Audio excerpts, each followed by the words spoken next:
Hello दोस्तों, आप सभी का मिशन टेक्नीशियन यूट्यूब चैनल पे स्वागत है। अगर आप चैनल पे नए हैं तो चैनल को सब्सक्राइब जरूर करें और वीडियो को लाइक ज़रूर करें। आज हम सेफ्टी के टॉपिक के एमसीक्यू सॉल्व करेंगे। पहला प्रश्न है हमारा, कार्बोनेशियम फायर लकड़ी की आग को क्लास ए की आग कहते हैं। इसे बुझाने के लिए किसका प्रयोग किया जाता है? पहला ऑप्शन है soda acid fire extinguisher, carbon tetrachloride. तीसरा ऑप्शन है फोम फायर एक्सटिंग्विशर, उपरोक्त सभी। तो इसका सही उत्तर क्या होगा दोस्तों? इसका सही उत्तर होगा soda acid fire extinguisher. Carbonaceous fire लकड़ी की आग को बुझाने के लिए हम सोडा एसिड फायर एक्सटिंग्विशर का प्रयोग करते हैं। तो सही उत्तर क्या हो जाएगा? Soda acid fire extinguisher. चलिए देखते हैं अगला प्रश्न। अगला प्रश्न हमारा दूसरा प्रश्न है, तेलीय आग ऑयल फायर को क्लास बी की आग कहते हैं। इसे बुझाने के लिए किसका प्रयोग किया जाता है? Soda acid fire extinguisher, CTC fire extinguisher, foam fire extinguisher, उपरोक्त सभी। जल्दी जल्दी इसका आंसर कमेंट करके बताएं दोस्तों। तेलीय आग क्लास बी की आग को बुझाने के लिए किसका प्रयोग किया जाता है? तो इसका सही उत्तर होगा foam fire extinguisher. Correct answer क्या होगा? Foam fire extinguisher. ऑयल से लगी आग को बुझाने के लिए फोम फायर का एक्सटिंग्विशर का प्रयोग किया जाता है। फोम का मतलब होता है झाग, एक्सटिंग्विशर में झाग का निर्माण होता है। फोम फायर एक्सटिंग्विशर का प्रयोग तेलीय आग बुझाने के लिए किया जाता है। अगला प्रश्न है हमारा तीसरा, गैस से लगी आग को क्लास सी की आग कहते हैं। इसे बुझाने के लिए किसका प्रयोग किया जाता है? तो गैस से लगी आग को बुझाने के लिए किसका प्रयोग किए करेंगे दोस्तों? ऑप्शन ए है CTC fire extinguisher, option B है foam fire extinguisher, option C है ड्राई पाउडर और ऑप्शन फोर्थ है सोडा एसिड फायर एक्सटिंग्विशर। तो जल्दी जल्दी इसका आंसर कमेंट करके बताया दोस्तों। सही उत्तर क्या होगा? इसका सही उत्तर होगा ड्राई पाउडर। गैस से लगी आग को बुझाने के लिए किसका प्रयोग किया जाता है दोस्तों? ड्राई पाउडर का। तो इसका सही उत्तर क्या हो जाएगा? Dry powder. गैस से लगी आग को बुझाने के लिए ड्राई पाउडर का प्रयोग किया जाता है। चलिए देखते हैं अगले प्रश्न की ओर। हमारा अगला प्रश्न है, बिजली की के द्वारा लगी आग को क्लास डी फायर कहते हैं। इसको बुझाने के लिए किसका प्रयोग किया जाता है? तो ऑप्शन दिए हुए हैं foam fire extinguisher, dry powder, रेत, पानी, मिट्टी, हेलोन, अग्निशामक। तो इसका सही उत्तर क्या हो जाएगा दोस्तों? जल्दी जल्दी कमेंट करके बताएं। करेक्ट है, इसका सही आंसर क्या होगा? हेलन, अग्निशामक यंत्र। इसका सही उत्तर क्या हो जाएगा? हेलन। इसको सीटीसी अग्निशामक यंत्र भी कहते हैं। सीटीसी कार्बन टेट्राक्लोराइड या हेलोन फायर एक्सटिंग्विशर भी कहते हैं या सीटीसी फायर एक्सटिंग्विशर भी कहते हैं, जिसका प्रयोग बिजली से लगी आग को बुझाने के लिए किया जाता है। तो सही उत्तर क्या हो जाएगा? ऑप्शन डी, ऑप्शन घ करेक्ट हो जाएगा। हेलोन फायर एक्सटिंग्विशर, जिसे सीटीसी फायर एक्सटिंग्विशर भी कहते हैं। चलिए देखते हैं अगले प्रश्न की ओर। हमारा पांचवा प्रश्न है, सोडा एसिड फायर एक्सटिंग्विशर की पहचान का प्रतीक चिन्ह क्या है? दोस्तों इसका उत्तर जल्दी जल्दी कमेंट करके बताएं। ऑप्शन क्या करेक्ट होगा? पहला ऑप्शन दिया हुआ है सिलेंडर पर काले रंग का हाथ का चिन्ह, लाल रंग का हाथ का चिन्ह, पीले रंग का हाथ का चिन्ह या भूरे रंग का हाथ का चिन्ह। तो इसका सही उत्तर क्या हो जाएगा दोस्तों? इसका ग ऑप्शन करेक्ट हो जाएगा, पीले रंग का हाथ का चिन्ह। सोडा एसिड फायर एक्सटिंग्विशर की अगर बात करें दोस्तों, तो सही उत्तर क्या हो जाएगा? पीले रंग का हाथ का चिन्ह। सोडा एसिड फायर एक्सटिंग्विशर पर पीले रंग का हाथ का चिन्ह बना हुआ होता है, इसका प्रतीक चिन्ह होता है। जहाँ पर पीले रंग का हाथ का चिन्ह बना हुआ है फायर एक्सटिंग्विशर पे, तो वो सोडा एसिड फायर एक्सटिंग्विशर होगा। तो सही उत्तर क्या होगा? ग, पीले रंग का हाथ का चिन्ह। चलिए देखते हैं अगले प्रश्न की ओर। अगला प्रश्न है हमारा, फोम फायर एक्सटिंग्विशर का प्रतीक चिन्ह है। ऑप्शन ए दिया है पीले रंग का हाथ का चिन्ह, ऑप्शन बी दिया है भूरे रंग का हाथ का चिन्ह, ऑप्शन सी दिया है नीले रंग का हाथ का चिन्ह, ऑप्शन डी है उपरोक्त सभी। तो इसका करेक्ट आंसर क्या हो जाएगा दोस्तों छठवें प्रश्न का? इसका सही उत्तर हो जाएगा भूरे रंग का हाथ का चिन्ह। सही उत्तर हो जाएगा भूरे रंग का हाथ का चिन्ह, ऑप्शन बी करेक्ट होगा। भूरे रंग का हाथ का चिन्ह बना हुआ होता है। चलिए देखते हैं अगले प्रश्न की ओर। हमारा अगला प्रश्न है, चेतावनी चिन्ह की आकृति होती है। जल्दी जल्दी कमेंट करके उत्तर बताएं दोस्तों। चेतावनी चिन्ह की आकृति क्या होती है? गोलाकार होती है, वर्गाकार होती है, त्रिभुजाकार या आयताकार? सही उत्तर क्या होगा? चेतावनी चिन्ह की आकृति किस प्रकार की होती है? तो सही उत्तर क्या हो जाएगा? त्रिभुजाकार। चेतावनी चिन्ह की आकृति त्रिभुजाकार इस टाइप से बनी हुई होती है चेतावनी चिन्ह की आकृति, वार्निंग साइंस। अगला प्रश्न है हमारा अगला प्रश्न, किस सुरक्षा चिन्ह का आकार गोल, रंग नीला तथा चिन्ह सफेद रंग का होता है? ऑप्शन ए है चेतावनी चिन्ह, ऑप्शन बी है सूचना चिन्ह, ऑप्शन ए दिया हुआ है चेतावनी, ऑप्शन बी है दिया है सूचना चिन्ह, तीसरा दिया है आदेशात्मक और चौथा दिया है निषेध चिन्ह। सही उत्तर क्या होगा इसका आठवें प्रश्न का? सही उत्तर होगा आदेशात्मक चिन्ह। आदेशात्मक चिन्ह का सुरक्षा चिन्ह का आकार गोल होता है, रंग नीला और चिन्ह सफ़ेद रंग का होता है दोस्तों। सही उत्तर क्या हो जाएगा? ऑप्शन का करेक्ट होगा आदेशात्मक चिन्ह। चलिए देखते हैं अगले प्रश्न की ओर। अगला प्रश्न हमारा हो जाएगा, किस सुरक्षा चिन्ह का त्रिभुजाकार आकार होता है तथा बॉर्डर का रंग व संकेत चिन्ह काले होते हैं। त्रिभुजाकार की बात करें तो दोस्तों क्या हो जाएगा? सही उत्तर बताइए, कमेंट करके जल्दी जल्दी बताइए। 90 का क्या हो जाएगा? हाँ करेक्ट है, ऑप्शन डी करेक्ट होगा दोस्तों इसका सही उत्तर। क्या हो जाएगा? चेतावनी चिन्ह। चेतावनी चिन्ह का आकार क्या होता है दोस्तों? त्रिभुजाकार होता है तथा बॉर्डर का रंग क्या होता है? काला। बॉर्डर का रंग काला होता है। सही उत्तर क्या हो जाएगा? चेतावनी चिन्ह। अगला प्रश्न हमारा 10वें नंबर का प्रश्न है, किस सुरक्षा चिन्ह का आकार वर्गाकार होता है वह बैकग्राउंड हरे रंग की तथा चिन्ह सफ़ेद रंग का होता है? ऑप्शन है हमारे आदेशात्मक चिन्ह, निषेधात्मक चिन्ह, चेतावनी चिन्ह, सूचना चिन्ह। जल्दी से इसका उत्तर बताइए। सूचना चिन्ह, इसका सही उत्तर क्या होगा? वर्गाकार कौन सा चिन्ह होता है दोस्तों? वर्गाकार की बात करें तो सूचनात्मक चिन्ह, जैसे सूचना देने के लिए किया जाता है सूचनात्मक चिन्ह, जैसे फर्स्ट एड के लिए सूचना है क्या होगा? वर्गाकार आकृति में होता है सुरक्षा चिन्ह। वर्गाकार आकृति में इसको क्या कहते हैं? सूचना चिन्ह। सही उत्तर क्या हो जाएगा? ऑप्शन डी करेक्ट हो जाएगा, सूचना चिन्ह। चलिए देखते हैं अगले प्रश्न की ओर। हमारा अगला प्रश्न है, बिना हत्थे वाली रेती का प्रयोग करने से क्या प्रभाव पड़ेगा? बिना हैंडल की रेती का प्रयोग करेंगे तो क्या प्रभाव होगा? जॉब पर फिनिशिंग नहीं आएंगी, चोट लग सकती है, जॉब फिसल जाएगा, रेती टूट जाएंगी। सही उत्तर क्या होगा दोस्तों 11वें प्रश्न का? ऑप्शन भी करेक्ट हो जाएगा, चोट लग सकती है। अगर बिना हत्थे की फाइल का प्रयोग करेंगे तो हाथ में चोट लग सकती है हमारे, क्योंकि हैंडल नहीं है तो चोट लग सकती है दोस्तों। सही उत्तर क्या हो जाएगा? ऑप्शन बी, ऑप्शन करेक्ट हो जाएगा। क्या होगा? चोट लग सकती है। चलिए देखते हैं अगले प्रश्न की ओर। अगला प्रश्न है हमारा, बोल्ट पर नट को कसते समय उचित साइज की स्पैनर का प्रयोग न करने से क्या होगा? स्पैनर टूट जाएंगी, स्पैनर फिसल जाएंगी, चोट लग जाएंगी, या उपरोक्त में से कोई है? क्या होगा 12वें का सही? सभी ऑप्शन करेक्ट है दोस्तों, इसमें से कोई एक कुछ भी हो सकता है दोस्तों, तो ऑप्शन डी करेक्ट आ जाएगा इसका आंसर। ऑप्शन डी करेक्ट हो जाएगा। चलिए देखते हैं अगले प्रश्न की ओर।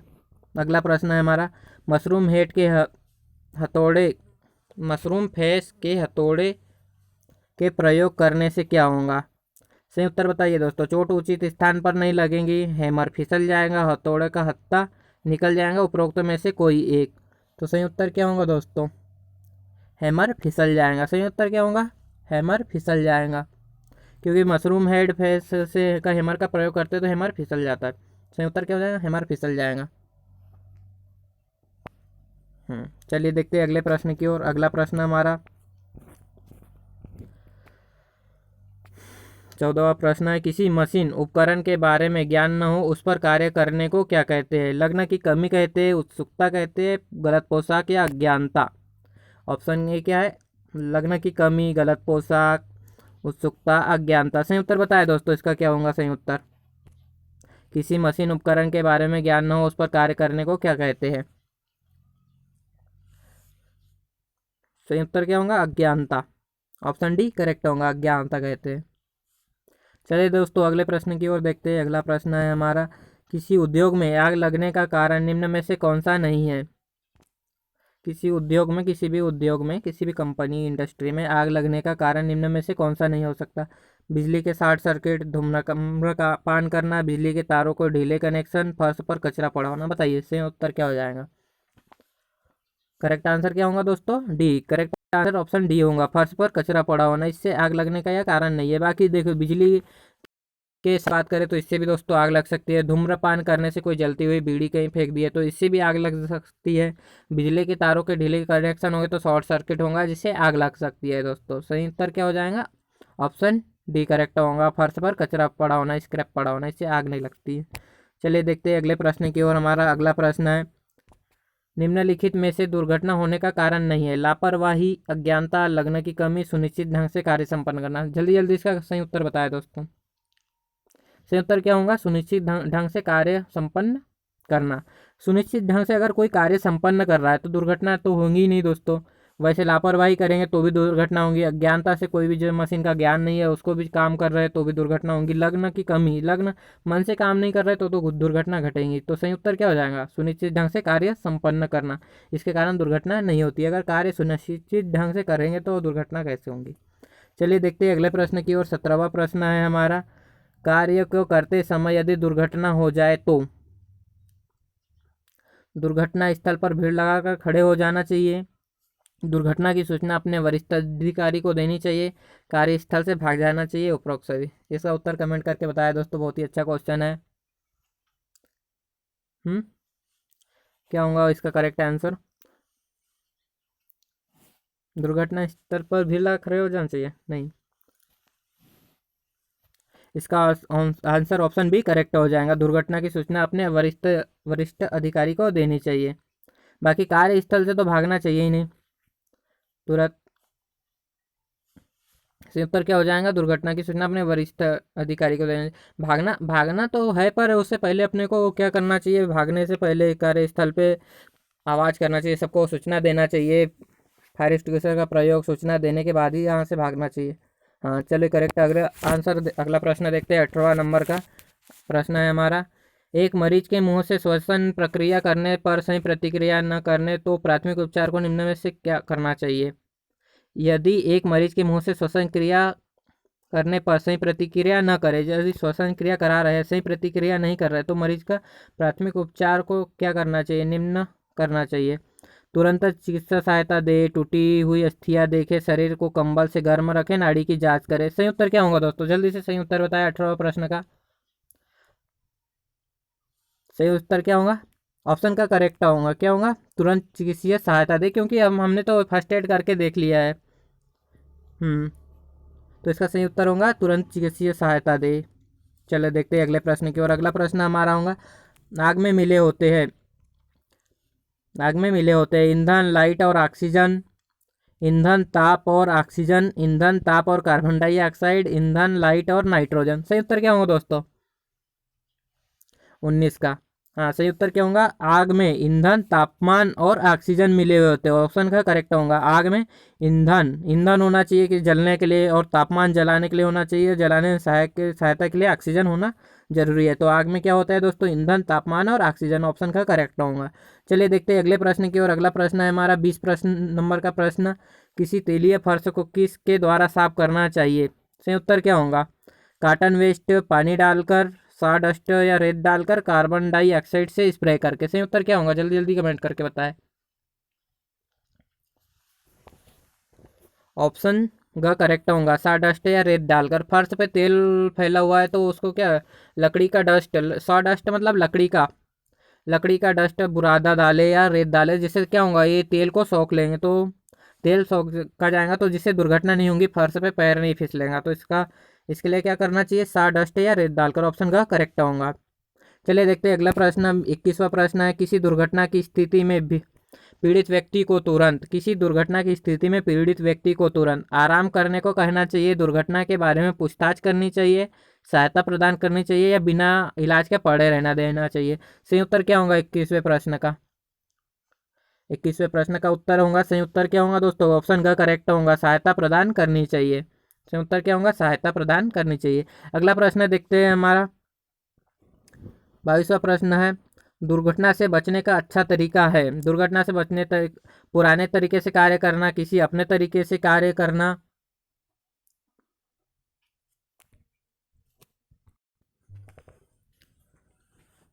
किसी अपने तरीके से कार्य करना,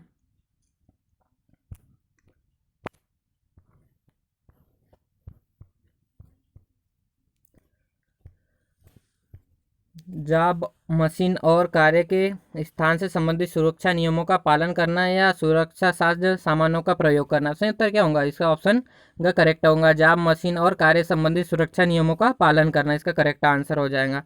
चलिए देखते हैं अगले प्रश्न की ओर। अगला प्रश्न है हमारा, कार्य का सुरक्षित तरीका होता है। कार्य का सुरक्षित तरीका क्या होता है? कार्य करने का एक प्रभावी और सही तरीका, कार्य करने का एक पुराना तरीका, कार्य को जल्दी हैंडल करने का तरीका, कार्य करने का एक साधारण तरीका। सही उत्तर क्या हो जाएगा इसका? हाँ, इसका सही उत्तर क्या होगा? कार्य करने का एक प्रभावी और सही तरीका। कार्य को सुरक्षित करने का तरीका क्या होता है? कार्य को करने का एक प्रभावी और सही तरीका है। इसका correct answer option A, option का करेक्ट हो जाएगा। क्या होगा सही उत्तर इसका? कार्य करने का एक प्रभावी और सही तरीका। चलिए देखते हैं अगले प्रश्न का उत्तर। अगला प्रश्न है हमारा, कोई दुर्घटना होती है, बिना नियोजित की हुई घटना, कंट्रोल न की जाने वाली घटना, अवांछनीय घटना, उपरोक्त सभी। सही उत्तर क्या हो जाएगा इसका? कमेंट करके जल्दी जल्दी बताएं। हाँ, इसका क्या होता है? दुर्घटना एक अनियंत्रित घटना भी होती है जो कंट्रोल न की जा सके। बिना योजना की घटना होती है दुर्घटना, और अवांछनीय घटना भी होती है। तो सही उत्तर क्या हो जाएगा? ऑप्शन का करेक्ट हो जाएगा इसका, उपरोक्त सभी। अगला प्रश्न देखते हैं, 25वां प्रश्न हमारा। अगला प्रश्न है, ग्राइंडिंग करते समय आंखों की सुरक्षा के लिए प्रयोग करना चाहिए। धूप की ऐनक, सुरक्षा ऐनक, मास्क, गहरे रंग की ग्लास वाली ऐनक। सही उत्तर क्या हो जाएगा इसका? सुरक्षा ऐनक। हाँ, सुरक्षा ऐनक इसका सही उत्तर हो जाएगा। 25वें प्रश्न का उत्तर क्या होगा? सुरक्षा ऐनक का प्रयोग करना चाहिए ग्राइंडिंग करते समय आंखों की सुरक्षा के लिए। सही उत्तर क्या हो जाएगा? ऑप्शन का करेक्ट होगा, सुरक्षा ऐनक। चलिए देखते हैं अगले प्रश्न की ओर। अगला प्रश्न है, निम्न में से कौन सा सुरक्षा का प्रकार नहीं है? अपनी सुरक्षा, साधारण सुरक्षा, मशीन टूल्स की सुरक्षा, गतिमान मशीन पर जाप का माप चेक करना। सही उत्तर क्या होगा दोस्तों? बताइए करेक्ट आंसर। सही उत्तर क्या होगा? ऑप्शन घ करेक्ट होगा इसका। गतिमान जॉब पर जाप का माप, गतिमान मशीन पर जाप का माप चेक करना। इससे क्या हो जाएगा? गतिमान मशीन, मशीन चल रही है, इस पे जाप का मेजरमेंट करेंगे तो इससे तो दुर्घटना। सुरक्षा किस प्रकार की होंगी? तो ऑप्शन डी करेक्ट आंसर होगा इसका। ये इसका एक प्रकार नहीं है सुरक्षा का। चलिए देखते हैं अगला प्रश्न। 27वां प्रश्न है, नीचे दिखाया गया चित्र किस चेतावनी को प्रकट करता है? सही उत्तर क्या होगा दोस्तों? ओवरहेड लोड, इलेक्ट्रिक शॉक, आग का खतरा, लेजर बीम, रेडिएशन। सही उत्तर क्या हो जाएगा इसका? सही उत्तर होगा इसका इलेक्ट्रिक शॉक। अगला प्रश्न है हमारा। अगला प्रश्न, जो मशीन की किसी विशेष उद्देश्य की पूर्ति के लिए बनाई जाती है उसे कहते हैं सिलाई मशीन, चारा काटने वाली मशीन, ड्रिल मशीन, उपरोक्त क और ख दोनों। तो इसका सही उत्तर क्या? विशेष उद्देश्य के लिए बनाई जा रही है दोस्तों, तो इसके लिए क्या होंगी? इसका सही उत्तर क्या हो जाएगा? ऑप्शन का करेक्ट हो जाएगा, क्योंकि विशेष उद्देश्य, सिलाई की भी एक विशेष उद्देश्य सिलाई के लिए बना रहा है, चारा काटने वाली मशीन भी विशेष उद्देश्य चारा काटने के लिए बना रहा है। ये क्या हो जाएंगी? ये सभी मशीनें विशेष उद्देश्य के लिए बनाई गई मशीनें, ये ऐसी भी मशीनें हैं। बाकी ड्रिल मशीन की बात करें तो यह मशीन टूल के अंतर्गत आ जाती है। ड्रिल मशीन हो गई, लेथ मशीन हो गई, मिलिंग मशीन, शेपर मशीन, ये सभी मशीनें क्या हो जाती है? मशीन टूल कहलाती है, जिनका प्रयोग किसी अन्य मशीन के पार्ट या पुर्जे बनाने के लिए किया जाता है। पर विशेष उद्देश्य ये मशीनें जो होती है, सिलाई मशीनें हो गई, जैसे चारा काटने वाली, हाँ, गन्ने का रस निकालने वाली मशीनें हो गई, ये सभी मशीनें क्या है? विशेष पर्पस के लिए बनाई जाती है, इन्हें मशीनें कहा जाता है। और वैसे जो मशीनें अन्य मशीनों के निर्माण में प्रयोग की जाती है उन्हें मशीन टूल कहा जाता है। तो उत्तर क्या हो जाएगा? ऑप्शन का करेक्ट हो जाएगा, उपरोक्त क और ख दोनों। चलिए देखते हैं 29वां प्रश्न, जिस मशीन द्वारा अन्य मशीनों के पुर्जे बनाए जाते हैं उन्हें क्या कहते हैं? अभी हमने यह प्रश्न में डिस्कस किया था। तो सही उत्तर क्या होगा दोस्तों इसका? मशीन टूल कहते हैं, सिलाई मशीन कहते हैं, वॉशिंग मशीन या चारा काटने वाली जिन मशीनों द्वारा अन्य मशीनों के पुर्जे बनाए जाते हैं तो उन्हें क्या कहते हैं दोस्तों? सही उत्तर क्या हो जाएगा? मशीन टूल कहते हैं। तो सही उत्तर क्या हो जाएगा? Machine tool. चलिए देखते हैं अगले प्रश्न की ओर। अगला प्रश्न है हमारा, निम्न में से उस मशीन का नाम बताएं जिसके द्वारा दूसरी धातुओं को काटा जाता है। खराद machine, welding machine, bending machine, moulding machine. सही उत्तर क्या होगा 30वें प्रश्न का? सही उत्तर क्या होगा? Lathe machine. हाँ, खराद मशीन ऑप्शन का करेक्ट हो जाएगा। खराद मशीन के द्वारा हम दूसरी धातुओं को काट सकते हैं, टर्निंग करेंगे, फेसिंग करेंगे, जो भी लेथ ऑपरेशन हो गए दूसरी। बाकी वेल्डिंग मशीन द्वारा हम तो धातुओं को काटते ही नहीं है, इसमें क्या करते हैं? धातुओं को जोड़ते हैं हम तो। बेंडिंग मशीन से भी धातु को काटे बिना मोड़ देते हैं। मोल्डिंग मशीन से मोल्ड निर्माण। चलिए देखते हैं अगले प्रश्न की ओर। अगला प्रश्न है 31वां प्रश्न, निम्न में से उस मशीन टूल का नाम बताओ जिसके प्रयोग करने से जाप का वजन बढ़ जाता है। हमारा प्रश्न है, निम्न में से उस मशीन टूल का नाम बताओ जिसके प्रयोग करने से जाप का वजन बढ़ जाता है। किसके प्रयोग करने से जाप का वजन बढ़ जाएगा? खराद मशीन से, मोल्डिंग मशीन से, वेल्डिंग मशीन से या शेपर मशीन से? सही उत्तर क्या होगा? सही उत्तर क्या होगा? Welding machine. वेल्डिंग मशीन में और धातु को जोड़ा जाता है, जिससे क्या होगा? जॉब का वजन बढ़ जाएगा। तो सही उत्तर क्या हो जाएगा? Welding machine. अगला प्रश्न है हमारा, निम्न में से उस मशीन का नाम बताओ जिसके प्रयोग से न तो जाप का वजन घटता है न ही बढ़ता है। सही उत्तर क्या हो जाएगा? ऑप्शन है shaper machine, drill machine, moulding machine, sharing machine. सही उत्तर क्या होगा दोस्तों? जल्दी जल्दी कमेंट करके बताएं 32वें प्रश्न का उत्तर। सही उत्तर इसका हो जाएगा मोल्डिंग मशीन। मोल्डिंग मशीन के प्रयोग से न तो जाप का वजन घटता है न तो जाप का वजन बढ़ता है। बाकी शेपर मशीन से भी धातु हटेंगी, ड्रिल मशीन से भी, शेयरिंग मशीन से, इनसे वजन सबसे क्या होगा? घटेगा। इससे मोल्डिंग मशीन न तो बढ़ता है न तो घटता है। चलिए अगले प्रश्न का देखेंगे। अगला प्रश्न क्या है? एक ज्वलित विद्युत तार के लिए निम्न में से कौन सा अग्निशामक उचित एजेंट है? जल, कार्बन डाइऑक्साइड, कार्बन टेट्राक्लोराइड या झाग। विद्युत तार से लगी हुई आग के लिए कौन सा अग्निशामक यंत्र उपयोग किया जाता है? बताइए दोस्तों कमेंट करके। उत्तर क्या हो जाएगा? कार्बन टेट्राक्लोराइड, जिसे सीटीसी फायर एक्सटिंग्विशर भी कहते हैं, या तो हेलोन फायर एक्सटिंग्विशर भी कहते हैं। सही उत्तर क्या हो जाएगा? कार्बन टेट्राक्लोराइड, इसका सही उत्तर हो जाएगा। अगला प्रश्न है हमारा, बिना हैंडल वाली रेती के प्रयोग से क्या हानि होगी? बिना हैंडल प्रयोग करने वाली रेती के प्रयोग से क्या हानि होगी? सतह सही नहीं बनेगी, चोट लग जाएंगी, फाइल हाथ से गिर जाएंगे, उपरोक्त सभी। सही उत्तर क्या होगा इसका? इसका क्या होगा? उपरोक्त सभी। ऑप्शन घ करेक्ट होगा। सही सतह भी नहीं बनेगी, चोट भी लग सकती है, फाइल हाथ से भी गिर जाएंगी, क्योंकि हैंडल ही नहीं है तो पकड़ तो रहेंगी नहीं। तो सही उत्तर क्या हो जाएगा? ऑप्शन उपरोक्त सभी। ऑप्शन डी करेक्ट हो जाएगा, उपरोक्त सभी। अगला प्रश्न है हमारा, कार्यशाला में उचित प्रकाश का प्रबंध न होने से किस उद्देश्य की पूर्ति नहीं होगी? वर्कपीस का सही साइज सही नहीं चेक होगा, सतह को फाइलिंग द्वारा समतल बनाना कठिन होगा, मापी यंत्रों की रीडिंग सही नहीं पढ़ी जाएंगी, उपरोक्त सभी। इसका सही उत्तर क्या होगा दोस्तों 35वें प्रश्न का? उपरोक्त सभी। इसका सही उत्तर क्या हो जाएगा? उपरोक्त सभी। ऑप्शन घ करेक्ट हो जाएगा इसका 35वें का। वर्कपीस का साइज सही से चेक नहीं होगा, सही से हमको दिखेगा नहीं, प्रकाश नहीं होगा तो सही से चेक भी नहीं होगा, सतह की फाइलिंग या समतल बनाना भी कठिन होगा दोस्तों, रीडिंग मापी यंत्र सही रीडिंग भी पढ़ नहीं पाएंगे। उपरोक्त सभी इसका करेक्ट आंसर हो जाएगा, घ करेक्ट होगा। चलिए देखते हैं अगले प्रश्न की ओर। अगला प्रश्न है हमारा, निम्न में से किस कारण से भार उठाने तथा ले जाने से कठिनाई होती है? वस्तु का भार उठाने वाला स्थान गलत होना, हैंड होल्डर का न होना, उपरोक्त सभी। किस कारण से भार उठाने तथा ले जाने में कठिनाई होगी? बताइए दोस्तों सही उत्तर क्या होगा 36वें प्रश्न का? सही उत्तर क्या होगा? उपरोक्त सभी। इसका उत्तर सही होगा उपरोक्त सभी। वस्तु का भार व आकार बड़ा होगा, जिससे भी हमको भार उठाने और ले जाने में कठिनाई होगी। भार उठाने वाला स्थान गलत होने से भी हमको कठिनाई होगी। हैंड होल्डर का न होना, इससे भी कठिनाई होगी। तो ऑप्शन डी करेक्ट हो जाएगा, उपरोक्त सभी। चलिए दोस्तों अगला प्रश्न देखते हैं, निम्न में से भार उठाने के संबंध में कौन सा कथन सही है? भार उठाने वाले व्यक्ति की क्षमता, भार को कहाँ से कहाँ तक ले जाना है, भार उठाने व्यक्ति का अस्वस्थ होना, उपरोक्त में से कोई एक। कौन सा कथन सही है दोस्तों इसमें भार उठाने के संबंध में?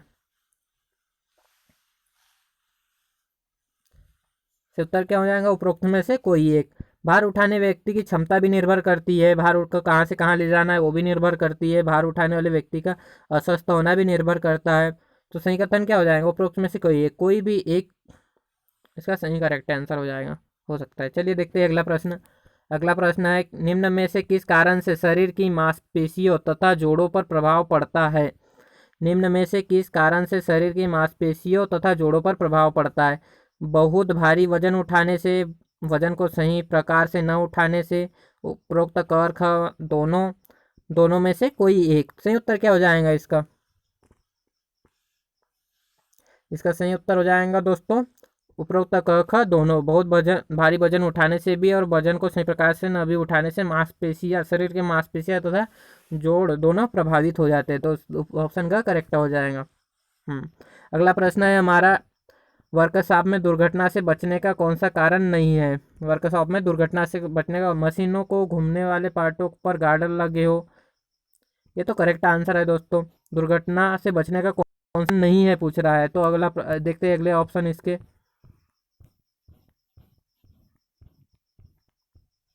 मशीन टूल पर उचित प्रकाश का प्रबंध न हो, आग बुझाने वाले उपकरणों का न होना, ज्वलनशील पदार्थों को अलग रखना। तो सही उत्तर क्या हो जाएगा इसका? सही उत्तर हो जाएगा आग बुझाने वाले उपकरणों का न होना। आग बुझाने वाले उपकरण ही नहीं होंगे तो होंगी ना दोस्तों दुर्घटना। चलिए दोस्त देखते हैं अगला प्रश्न हमारा 40वां प्रश्न है। निम्न में से दुर्घटना होने से बचाने का कारण है? कार्य करने का सही तरीका न होना, मशीन पर कार्य करते समय ढीले वस्त्र न पहनना, कार्य करते समय एकाग्रता का न होना, उचित ड्रेस का प्रयोग करना। सही उत्तर क्या हो जाएगा इसका 40वें प्रश्न का? दुर्घटना होने के से बचने का कारण है। दुर्घटना होने से बचने का कारण क्या है? सही उत्तर क्या हो जाएगा? उचित ड्रेस का प्रयोग करना। बाकी तो ये सभी दुर्घटना के कारण है। कार्य करने का सही तरीका न होना, सही तरीका नहीं रहेगा तो भी दुर्घटना होगी।